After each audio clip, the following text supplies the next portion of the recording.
it's been very interesting because recently somebody asked me the definition of entrepreneur. Now, it means a lot of different things. You have to have an idea, you have to never quit, you have to do a lot of different things. But something I've added over the course of the last few years, you have to be able to withstand pressure. I know a lot of people that are very smart, that have great ideas, everything's good, but they can't handle pressure. And if you can't handle pressure, you cannot be a great entrepreneur. I think you almost have to thrive on it. You know, like you say, you have to do what you love. But I think I do it, there's a lot of things that I do and you do, I don't love. I do it because of the challenge of it. Because without that, I do it for the pressure. It makes me stronger, better, smarter. I know if I solve this problem, I'll be smarter at the end of the problem. So I think that's what the pressure that I like about this is because we're creating out of nothing. You know, when you created this building, there was nothing. And you said, now there's going to be a building here. And you go, wow. Well, the word pressure is very interesting. And we're going to be doing a book together called The Midas Touch. And a lot of that book is going to be devoted to the word pressure. Right. Because if you can't handle pressure, you cannot be successful, really, in my view. Right. Almost successful at all, let alone very successful. Right. So you have to be able to withstand and handle pressure. Well, the book, The Midas Touch, you know, came from the idea that how come some entrepreneurs get rich, but most don't.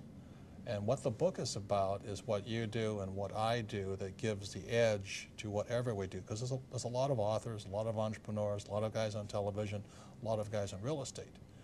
But there are certain things that you do that give your buildings a 50% up value. You know, there's some things that you do that are magical. That you know, when I come to town, all I see is Trump buildings. I was just in Vegas, and all I see is Trump. You know, when I go to Florida, I see is Trump. Or Chicago, I just see Trump.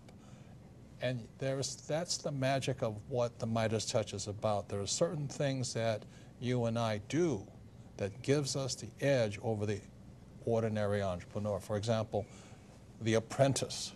How much was that worth? I mean, you know, not just for the television show, but how much was it worth to the overall Trump brand? No, The Apprentice, by the way, for me has been a great, oh, it's just a great story. Well, because nobody thought it was going to be successful. NBC didn't even sign me to more than a one-year contract. It was just a one-year thing. It was going to go on, it's going to go off. Like most shows, 97% of the shows that go on television fail. And The Apprentice was going to be, you know, a one-time shot. It was going to go on. It was going to get a couple of people. In the meantime, we've had 15 copies of The Apprentice. Many entrepreneurs, many great entrepreneurs copied it and failed. right. And it's been a tremendous success, and now goes on again right after the Super Bowl. So that's been fun. It's fun when they tell you it can't make it. And that's what an entrepreneur does. I love it. It makes life much more exciting. But The Apprentice has been so much fun for me, and especially knowing that it wasn't going to make it, and then it becomes the #1 show on television. So it really has been a lot of fun. Right. And that, again, the Midas Touch goes back to you have a television show. I have my little public television shows. But when you write a book, it goes to a bestseller. When I write a book, it goes to a bestseller. That's the Midas Touch. And Robert, remember this. You wrote one of the biggest selling books of all time. Personal finance, right? Right. And who the hell knows who you are? Who knows you? Who knows this guy? But now they know him. And well, I think I helped you. You did, yes. You know, it was very interesting. Larry King is a great guy, and he wants me on his show all the time, only because I get ratings. If I didn't get ratings, forget it. And one day Robert's up in my office, and he hears me telling Larry, I will not do your show. And Larry is a very persistent guy. Please do it, because I get ratings. Please do it, please do it.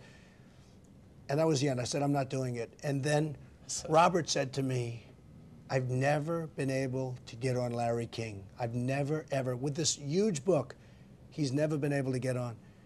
And I called Larry back. I said, you know what, I'll do your show. Because I realized all of a sudden, in other words, you made me appreciate what I had. Yes, that's part of the Midas Touch. That's part of the Midas Touch, but you have it also. Well, thank you.